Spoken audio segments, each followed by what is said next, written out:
So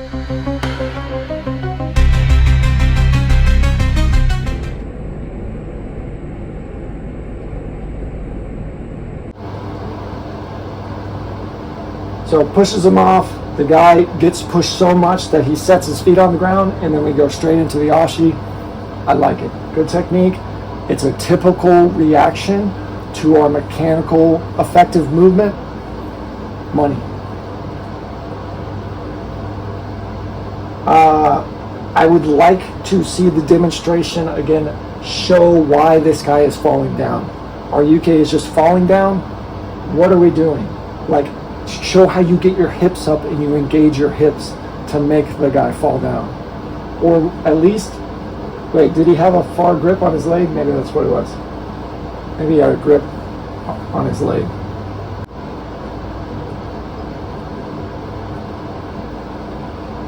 I can't tell. He might have been gripping in the knee area to keep that leg where it was.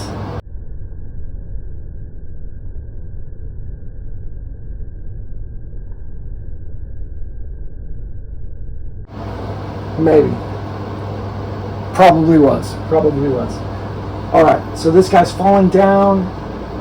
He's falling this way. We've got leg exposure.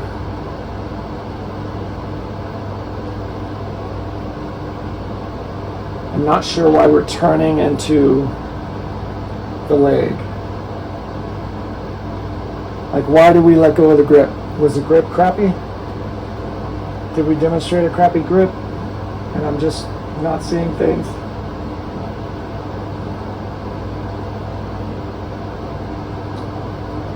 Okay, yeah, we just couldn't get a good grip on it. It's too tight to our body, so we couldn't get a good grip on it, so we let it go, pass it over. This is super loose. We are so far away, we have already lost this individual. And again, our hips weren't really up, way up off the mat and engaging into our opponent, so that's why we've already lost him.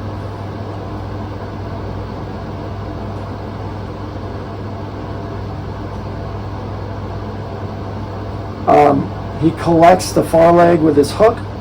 That's a good little demonstration of technique.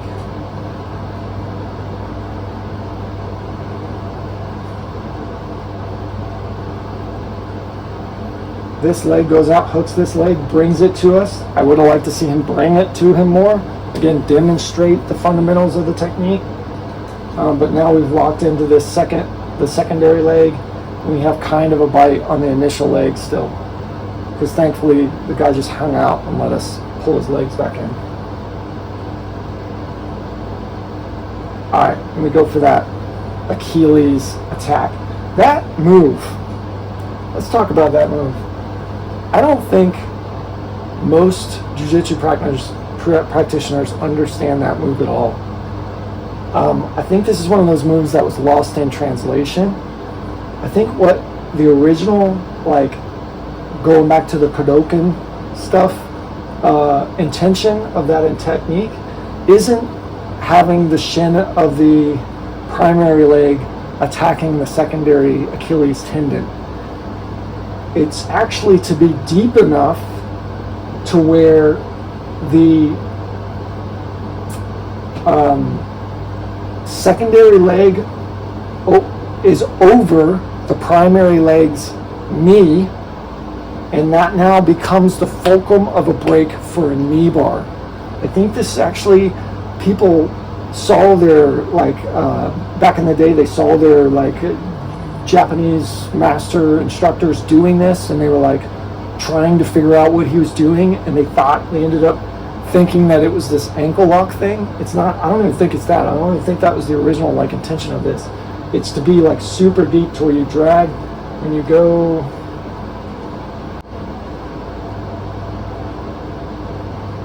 So you reach out, you drag this leg so deep into your armpit that it's over their knee now, over the knee of the original primary leg. Pull it all the way over and deep, then you go all the way under, and now you're applying knee bar pressure on that on the primary leg. That is money, super effective. It causes a break. It causes damage sufficient to warfare, and I think that's what this originally started life as and was supposed to be. And like over time, as it was shown over and over again and people didn't understand what they were looking at, it's now turned into this like Achilles lock where you pull their shin into their Achilles really hard and it's painful, so you get a tap. I don't think that's actual jiu-jitsu.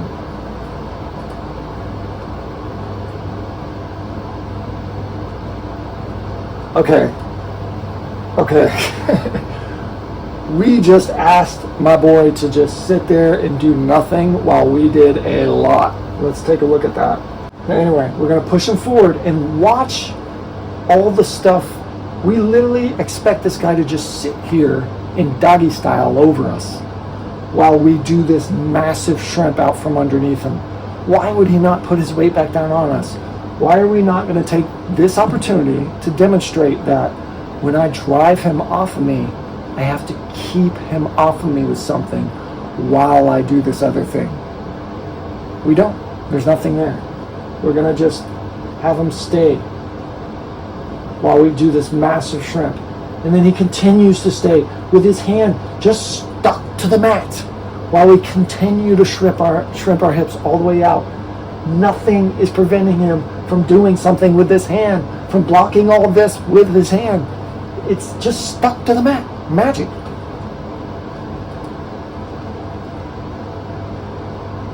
While we throw the thing around and we go into this, what do we call that? Choi bar? Yeah, it's like a Choi bar setup. I think he's got a Kimura grip though. Like he pivoted out and wrapped up a Kimura while he was shrimping and doing all this, and the guy just sat there. I don't like it. I don't like it at all. Way too much demonstration while you just sits there and does nothing with his hand stuck to the mat. He even put his head down for him. Like, crazy. Crazy, right? Anyway, he's doing Choi bar. He's kind of reaching in, and this inner hook is start collecting the legs. This bottom leg should be also kind of hooking the outside leg, although it looks like it's kind of just laying there.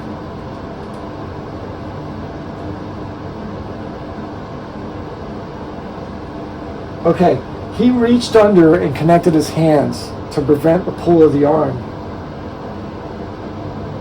We've got all of this back staring us in the face.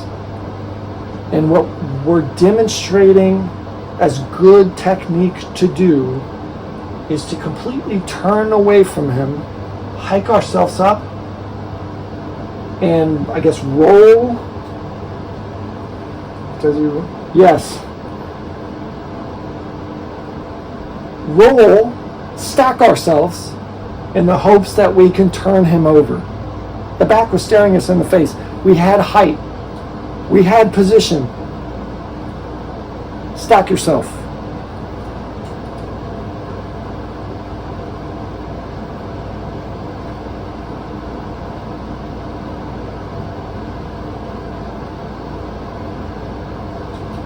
Okay, I'm going to stop there too.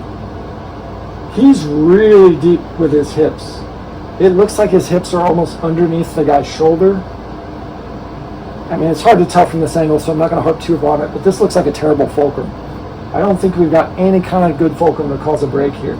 We're hoping to drive our hips upward off the mat into the person to break. That in itself is a tough working against gravity break. And then our fulcrum is set so low or high, I guess depending on how you want to talk about it. It just doesn't look like a good break. He needs to take the arm on one side or the other and be able to drive it that way or that way to get a break. This is a good example. I think Roy Dean's purpose of this part of the test, the black belt test, is, like I said, to see if the guy knows the fundamentals of jiu-jitsu and can show and demonstrate technique, especially at the black belt level. If you're going for a black belt, that should mean you can translate that information, important fundamental information, to others. You can teach it. You know it enough to teach it. And I think what happens is it really just becomes, show me some cool stuff. Show me some stuff that looks cool. Like, that's why this guy did that. it looks cool. He didn't think about like the reactions of you that would make me want to do this and make it efficient. It's like, okay, I've got the guy here, he's locking his arms, what would look cool? Okay, well, yeah, I'll just flip into an armbar. Like, I think that's part of why I want to do these videos, is I think that's what this is becoming, and like, it translates to, and like, it shouldn't be that. Like, don't even do it. Like, why are we doing it as black belt test if that's what it is? Like, that's like if you want to have a class full of people who have cool Instagram reels, then do that. But if you want to have people who can, transmit the information of good jiu-jitsu on to the next generation, no, that's not what we're learning here. That's not what we're trying to demonstrate.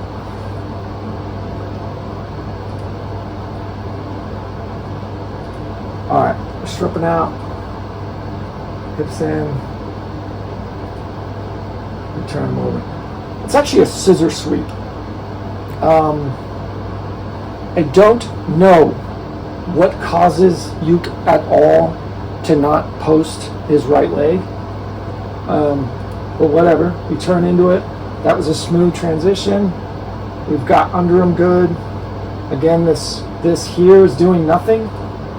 We're doing the far side underhook, do nothing with it thing. If I can't like get a bite where my shoulder is biting and my grip is pulling them into me and my shoulder is biting, or my shoulder is driving into them, then I'm taking these fingers, putting them on the mat, and walking them out to extend this arm.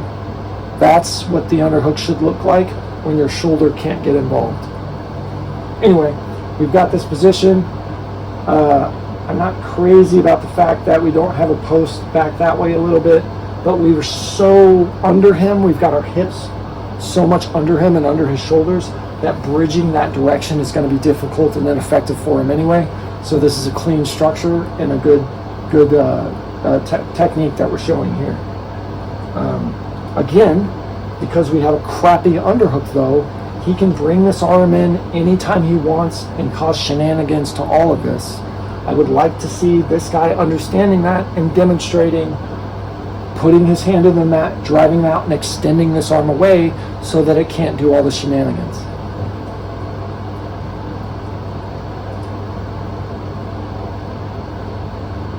Let's go back to and look at what the frick causes the guy's leg.